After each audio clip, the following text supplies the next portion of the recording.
The market for Manuka honey has recently exploded, thanks to the perceived benefits of its natural antibacterial properties. But what evidence is there to support the claims? In this article, we explore what Manuka honey is, what its properties are, and how it differs from other types of honey. We also look at the evidence available to assess whether Manuka honey really is the next great superfood. Contents of this article: historical use of honey, qualities of Manuka honey and wound care, Manuka honey and bacteria, other health benefits using Manuka honey, risks. Historical use of honey. Honey has been used to treat wounds since ancient times, as detailed in a document dating back to 1392. It was believed to help in the fight against infection, but the practice fell out of favor with the advent of antibiotics. As we face the challenge of a growing worldwide resistance to antibiotics, scientists are examining the properties and potential of honey. Qualities of Manuka honey. The leaves of the Manuka tree, also known as a tea tree, have been known for centuries among the indigenous tribes of New Zealand and southern Australia for their healing powers. Bees that collect nectar from this tree make Manuka honey, which harbors some of healing properties. All honey contains antimicrobial properties, but Manuka honey also contains non-hydrogen peroxide, which gives it an even greater antibacterial power. Some studies have found Manuka honey can also help to boost production of the growth factors white blood cells need to fight infection and to heal tissue. Manuka honey contains a number of natural chemicals that make it different. Methyl-glyoxyl MgO. This has been shown to be effective against several bacteria, including Protea mirabilis and Enterobacter cloaca. Dihydroxyacetone DHA. This is found in the nectar of Manuka flowers and converts into MgO during the honey production process. Leptospirin. This is a naturally occurring chemical found in the nectar of Manuka plants and a few close relatives. Manuka honey and wound care. Medical grade honey, used by healthcare professionals as part of a wound dressing, can help some kinds of wounds to heal. Experts believe that because Manuka honey has added antibacterial and healing properties, it may be even more effective. At the moment, however, there is little evidence to support the theory. A Cochrane review looked at all the evidence available to support the use of honey in wound care.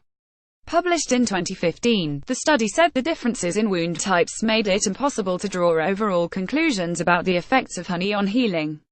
The study found strong evidence that honey heals partial thickness burns around 4 to 5 days more quickly than conventional dressings. There is also evidence indicating that honey is more effective than antiseptic and gauze for healing infected surgical wounds. Another study concluded that honey has rapid diabetic wound healing properties, but recommended more research to confirm that honey can be used as a first line of treatment for these types of wounds.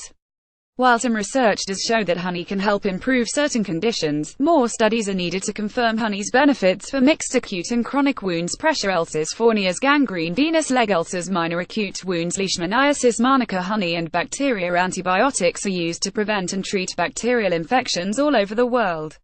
However, the bacteria the drugs are deployed to kill can adapt and become resistant.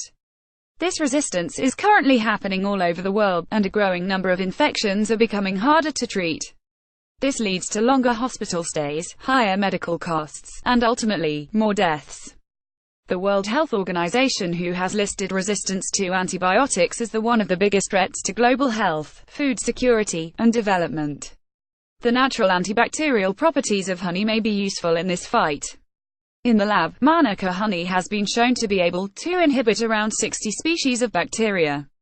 These include Escherichia coli, E. coli, and Salmonella. Some studies have shown that Manuka honey can fight so-called superbugs that have become resistant to antibiotics.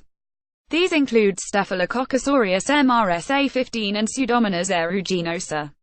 This line of investigation is still in its infancy. These have been small, lab-based tests which combined medical-grade Manuka honey with antibiotics. There is still a lot of work to be done before scientists can come to a conclusion. Other health benefits. There are many other potential health benefits of Manuka honey. These include reducing high cholesterol, reducing inflammation, reducing acid reflux, treating acne. There is, however, limited evidence for its use in these areas. Using Manuka honey. The medical-grade honey used to dress wounds is very different from the honey sold in stores. Medical-grade honey is sterilized, with all impurities removed, and prepared as a dressing. Wounds and infections should always be seen and treated by a healthcare professional. Store-bought Manuka honey can be used in the same manner as any other honey on toast, on porridge, or to sweeten drinks. There is no clear evidence that people who consume Manuka honey in this way will notice any benefit to their health. It is not clear how the active ingredients that provide Manuka honey with its healing properties survive in the gut. Risks: honey is usually around 80% sugar, mainly supplied by glucose, fructose, and sucrose, so moderate intake is recommended. This is particularly true if you have diabetes. Due to the recent trend for Manuka honey, it can be expensive, so it is important to make sure you know what you are looking for. When buying Manuka honey from the store, look for the unique Manuka Factor UMF mark. This means the honey has been produced by one of the 100 beekeepers, producers, and exporters licensed by the UMF Honey Association. The number displayed next to the UMF mark represents the quantity of Manuka key markers, leptospirin, DHA and MGO. Consumers are advised to choose UMF 10 and above.